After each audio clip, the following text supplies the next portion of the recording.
नमस्कार, मैं हूं आपके साथ रोहित। लोकसभा चुनाव से पहले राजनीति गर्मा रही है और इसका कारण है ईडी का नोटिस। विपक्ष बीजेपी पर आरोप लगा रहा है कि विपक्ष के मुख्यमंत्रियों को ईडी और सीबीआई से डराकर राजनीति खत्म करने की कोशिश की जा रही है और यही चलता रहा तो मोदी शाह मिलकर विपक्ष को ही खत्म कर देंगे। खबरों की माने तो ईडी ने छत्तीसगढ़ के पूर्व सीएम भूपेश बघेल को पूछताछ के लिए नोटिस भेजने की तैयारी कर ली है। चलिए समझाते हैं क्या है पूरा मामला इस रिपोर्ट में।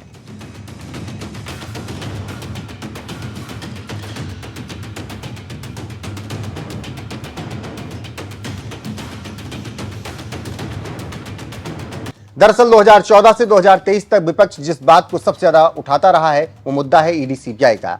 विपक्ष का आरोप है कि 95% केस विपक्ष को डराने और धमकाने के लिए केंद्र सरकार कर रही है, जबकि खुद बीजेपी में कई नेता भ्रष्ट हैं। लेकिन मजेदार बात यह है कि जो विपक्षी नेता बीजेपी में शामिल हो गए उन पर सीबीआई और ईडी का शिकंजा ढीला हो गया। कुछ पर से तो केस भी हट गए, जैसे छगन भुजबल। अब उसी कड़ी में एक और पूर्व मुख्यमंत्री को ईडी समन भेजने की तैयारी कर रही है। नाम है उनका भूपेश बघेल।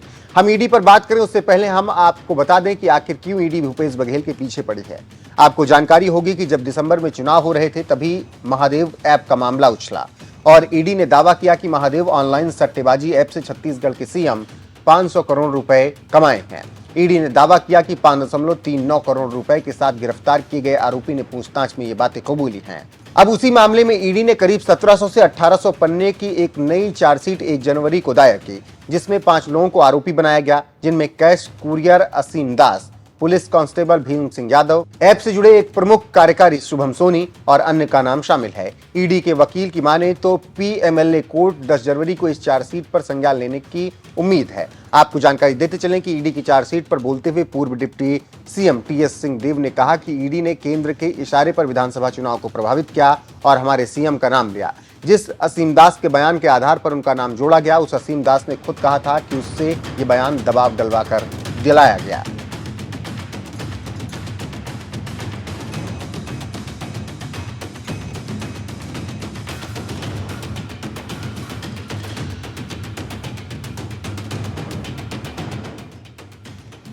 जानकारों की माने तो छत्तीसगढ़ में महादेव ऐप को बीजेपी ने खूब भुनाया और नतीजा आपके सामने है। क्योंकि बीजेपी और सर्वे एजेंसियां सभी कह रही हैं कि कांग्रेस को हराना मुश्किल ही नहीं नामुमकिन था, लेकिन जब रिजल्ट आया तो सभी हक्के बक्के रह गए। और मोदी ने इस महादेव ऐप के मामले को कैसे भुनाया, आप खुद ही सुन लीजिए। छत्तीसगढ़ की कांग्रेस सरकार आपको लूटने का कोई मौका नहीं छोड़ रही। इन्होंने तो महादेव के नाम को भी नहीं छोड़ा है। 2 दिन पहले ही रायपुर में बहुत बड़ी कार्रवाई हुई है। रुपयों का बहुत बड़ा ढेर मिला है। लोग कह रहे हैं कि ये पैसा सट्टेबाजों का है, जुए का खेल खेलने वालों का है। आखिर क्यों ये पैसा पकड़े जाने के बाद यहां के मुख्यमंत्री बौखला गए हैं? भ्रष्टाचारियों का हिसाब करने के लिए ही तो आपने मोदी को दिल्ली भेजा है, जिन्होंने छत्तीसगढ़ के गरीब को लूटा है। उस पर कार्रवाई होके रहेगी, उससे पाई पाई का हिसाब लिया जाएगा। साथियों,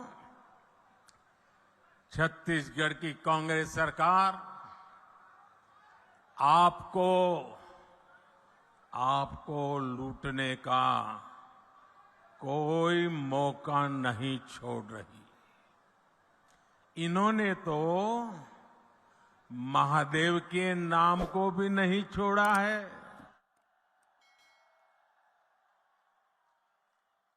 दो दिन पहले ही रायपुर में बहुत बड़ी कार्रवाई हुई है। रुपयों का बहुत बड़ा ढेर मिला है। लोग कह रहे हैं कि ये पैसा सट्टेबाजों का है, जुए का खेल खेलने वालों का है। और जो उन्होंने छत्तीसगढ़ के गरीबों को, छत्तीसगढ़ के नौजवानों को, उनको लूट करके जमा किया हुआ है। लूट के इसी पैसे से कांग्रेस नेता अपने घर भर रहे हैं। मीडिया में आ रहा है कि इस पैसे के तार छत्तीसगढ़ के उन तक जा रहे हैं। मालूम है ना किस तक जा रहे हैं, कहां तक पहुंच रहे हैं? छत्तीसगढ़ के लोगों को मालूम है ना कहां तक पहुंच रहे हैं? जरा जोर से बताइए कहां तक पहुंच रहे हैं।